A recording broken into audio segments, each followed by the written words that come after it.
और यदि शास्त्रों की आज्ञा का उल्लंघन किया तो फिर ये भटकना होगा। और यदि शास्त्रों की आज्ञा का उल्लंघन किया तो क्या होगा, उसका वर्णन 13वें सूत्र के अंदर यहां देवर्षि कर रहे हैं और कह रहे हैं, अन्यथा पातित्याशंकया, अन्यथा पातित्याशंकया।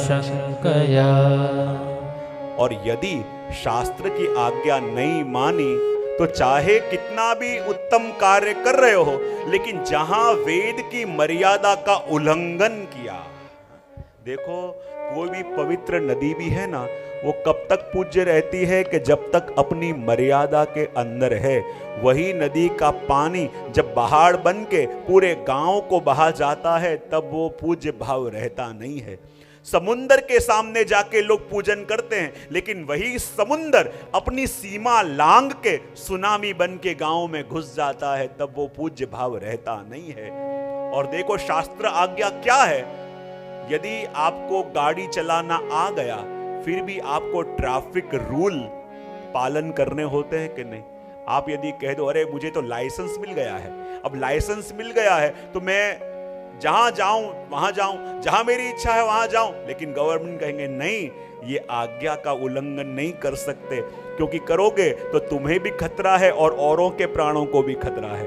उस प्रकार शास्त्र हमको कहते हैं, नारद जी भी कह रहे हैं कि शास्त्रों की आज्ञा को यदि उल्लंघन करने गए तो तुम्हारा पतन निश्चित है, अन्यथा पातित्याशंकया, और यदि इससे चूके तो गिरते देर नहीं लगेगी। बोले क्यों?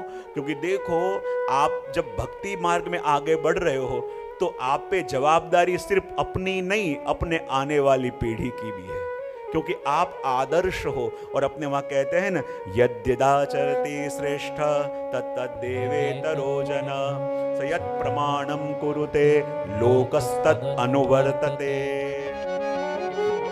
जब प्रभु की ओर आप आगे बढ़ रहे हो तो आप वो श्रेष्ठ लोगों के लिए आदर्श रूप हो। देखो आप चाहे कुछ भी कर रहे हो, लेकिन अचानक कोई आपके घर में आवे और आपको प्रभु की सेवा करते देखे ना, तो उसके मन में आपके लिए सहज अहोभाव आता है। यहां तक के कोई नित्य सत्संग करता हो, नित्य सेवा करता हो, और ऐसे व्यक्ति को आप जानते हो, आप शायद कहीं खड़े हो के मित्रों के संग आड़ी टेढ़ी बातें कर रहे हो, लेकिन ऐसा व्यक्ति कि जिसको भगवत सेवा और सत्संग करते हुए आप नित्य देखते हो, वो अचानक आ जावे ना, तो आप अपनी बातें भी बदल दोगे। कुछ गलत खान पान कर वो भी रख दोगे, बोले ये इसके आगे नहीं हो। बोले क्यों?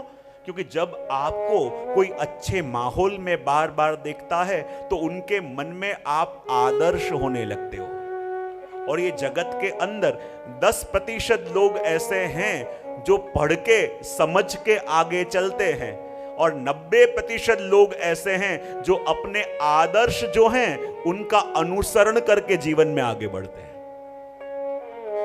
10% लोग सिर्फ ऐसे हैं जो धर्मशास्त्रों को पढ़ के, शास्त्रों का अध्ययन करके आगे बढ़ते हैं, और 90% लोग ऐसे हैं कि जो उनके रोल मॉडल हैं वो क्या करें उसी का आचरण करते हैं। और यदि जो आदर्श हैं वही शास्त्रों की मर्यादा को भूल जाएंगे तो आने वाली पीढ़ियां पतन के मार्ग में जाएगी। ये वस्तु नारद जी कह रहे हैं, और कह रहे हैं कि कभी भी चाहे प्रभु के पास गए, एक वस्तु होती है कि वेद लोक छूट जावे, और ये प्रयत्न करके छोड़ोगे तो पतन होगा। ये बात यहां 13वें सूत्र के अंदर कही।